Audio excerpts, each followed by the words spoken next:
Leviticus chapter 4.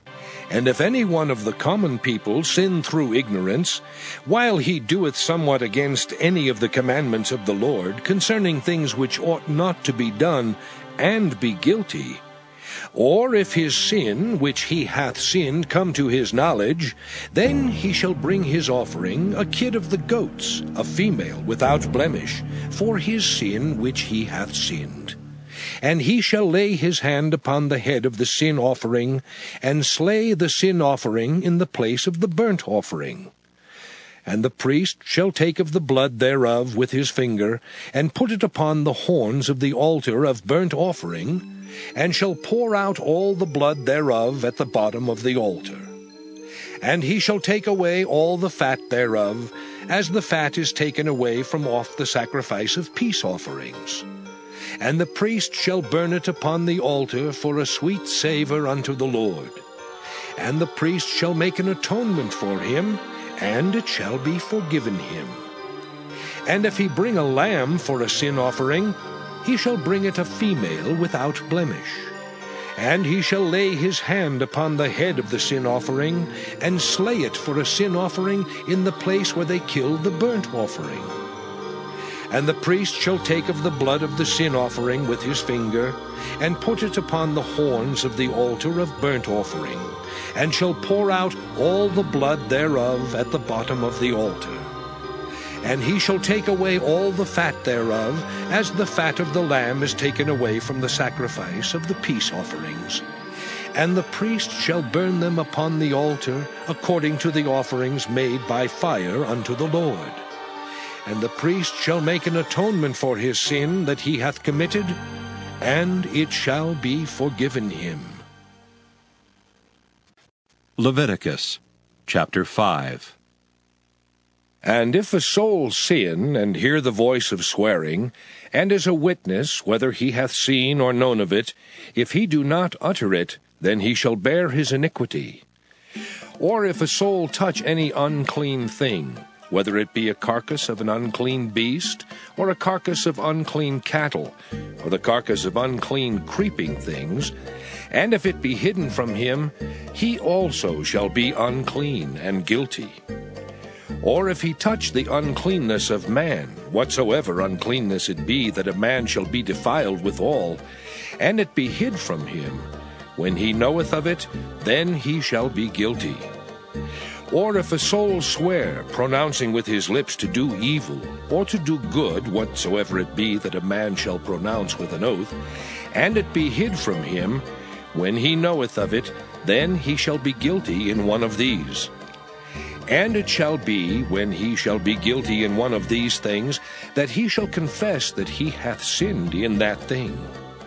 And he shall bring his trespass offering unto the Lord for his sin which he hath sinned, a female from the flock, a lamb or a kid of the goats for a sin offering. And the priest shall make an atonement for him concerning his sin. And if he be not able to bring a lamb, then he shall bring for his trespass which he hath committed 2 turtle doves or 2 young pigeons unto the Lord, one for a sin offering, and the other for a burnt offering.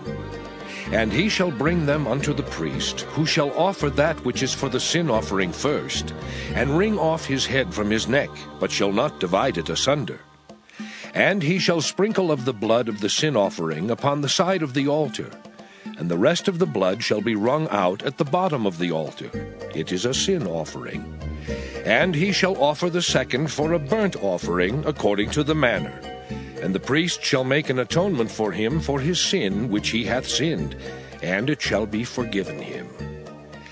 But if he be not able to bring 2 turtle doves or 2 young pigeons, then he that sinned shall bring for his offering the 10th part of an ephah of fine flour for a sin offering.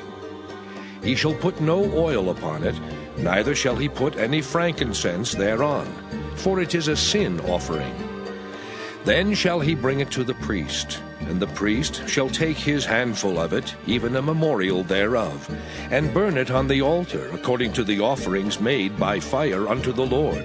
It is a sin offering. And the priest shall make an atonement for him as touching his sin that he hath sinned in one of these, and it shall be forgiven him. And the remnant shall be the priest's as a meat offering. Psalm 104. Bless the Lord, O my soul. O Lord my God, thou art very great. Thou art clothed with honor and majesty, who coverest thyself with light as with a garment, who stretchest out the heavens like a curtain, who layeth the beams of his chambers in the waters, who maketh the clouds his chariot, who walketh upon the wings of the wind, who maketh his angels spirits, his ministers a flaming fire, who laid the foundations of the earth, that it should not be removed forever.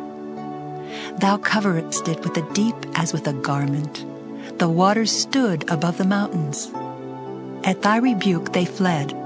At the voice of thy thunder they hasted away.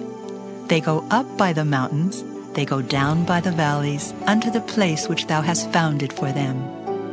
Thou hast set a bound that they may not pass over, that they turn not again to cover the earth. He sendeth the springs into the valleys, which run among the hills. They give drink to every beast of the field. The wild asses quench their thirst. By them shall the fowls of the heaven have their habitation, which sing among the branches. He watereth the hills from his chambers. The earth is satisfied with the fruit of thy works. He causeth the grass to grow for the cattle, and herb for the service of man, that he may bring forth food out of the earth, and wine that maketh glad the heart of man, and oil to make his face to shine, and bread which strengtheneth man's heart. The trees of the Lord are full of sap, the cedars of Lebanon which he hath planted, where the birds make their nests. As for the stork, the fir trees are her house. The high hills are a refuge for the wild goats, and the rocks for the conies. He appointed the moon for seasons. The sun knoweth his going down. Thou makest darkness, and it is night, wherein all the beasts of the forest do creep forth. The young lions roar after their prey, and seek their meat from God. The sun ariseth, they gather themselves together, and lay them down in their dens. Man goeth forth unto his work and to his labor until the evening. O Lord, how manifold are thy works! In wisdom hast thou made them all. The earth is full of thy riches. So is this great and wide sea, wherein are things creeping innumerable, both small and great beasts. There go the ships. There is that Leviathan whom thou hast made to play therein. These wait all upon thee, that thou mayest give them their meat in due season. That thou givest them, they gather. Thou openest thine hand, they are filled with good. Thou hidest thy face, they are troubled. Thou takest away their breath, they die, and return to their dust. Thou sendest forth thy spirit, they are created, and thou renewest the face of the earth. The glory of the Lord shall endure forever. The Lord shall rejoice in his works. He looketh on the earth, and it trembleth. He touches the hills, and they smoke. I will sing unto the Lord as long as I live. I will sing praise to my God while I have my being. My meditation of him shall be sweet. I will be glad in the Lord. Let the sinners be consumed out of the earth, and let the wicked be no more. Bless thou the Lord, O my soul. Praise ye the Lord. Acts 27. But when the 14th night was come, as we were driven up and down in Adria, about midnight the shipmen deemed that they drew near to some country, and sounded, and found it 20 fathoms. And when they had gone a little further, they sounded again, and found it 15 fathoms. Then, fearing lest we should have fallen upon rocks, they cast 4 anchors out of the stern, and wished for the day. And as the shipmen were about to flee out of the ship, when they had let down the boat into the sea under color as though they would have cast anchors out of the foreship, Paul said to the centurion and to the soldiers, Except these abide in the ship, ye cannot be saved. Then the soldiers cut off the ropes of the boat, and let her fall off. And while the day was coming on, Paul besought them all to take meat, saying, This day is the 14th day that ye have tarried and continued fasting, having taken nothing. Wherefore I pray you to take some meat, for this is for your health, for there shall not an hair fall from the head of any of you. And when he had thus spoken, he took bread, and gave thanks to God in presence of them all. And when he had broken it, he began to eat. Then were they all of good cheer, and they also took some meat. And we were in all in the ship 260 souls. And when they had eaten enough, they lightened the ship, and cast out the wheat into the sea. And when it was day, they knew not the land, but they discovered a certain creek with a shore, into the which they were minded, if it were possible, to thrust in the ship. And when they had taken up the anchors, they committed themselves unto the sea, and loosed the rudder bands, and hoised up the mainsail to the wind, and made toward shore. And falling into a place where two seas met, they ran the ship aground. And the forepart stuck fast, and remained unmovable, but the hinder part was broken with the violence of the waves. And the soldiers' counsel was to kill the prisoners, lest any of them should swim out and escape. But the centurion, willing to save Paul, kept them from their purpose, and commanded that they which could swim should cast themselves first into the sea and get to land, and the rest, some on boards, and some on broken pieces of the ship. And so it came to pass that they escaped all, safe to land. Acts 28.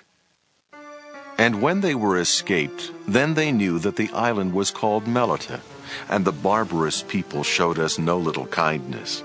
For they kindled a fire, and received us every one, because of the present rain, and because of the cold. And when Paul had gathered a bundle of sticks, and laid them on the fire, there came a viper out of the heat, and fastened on his hand. And when the barbarians saw the venomous beast hang on his hand, they said among themselves, No doubt this man is a murderer, whom though he hath escaped the sea, yet vengeance suffereth not to live. And he shook off the beast into the fire, and felt no harm. Howbeit they looked, when he should have swollen or fallen down dead suddenly. But after they had looked a great while, and saw no harm come to him, they changed their minds, and said that he was a god. In the same quarters were possessions of the chief man of the island, whose name was Publius, who received us, and lodged us 3 days courteously.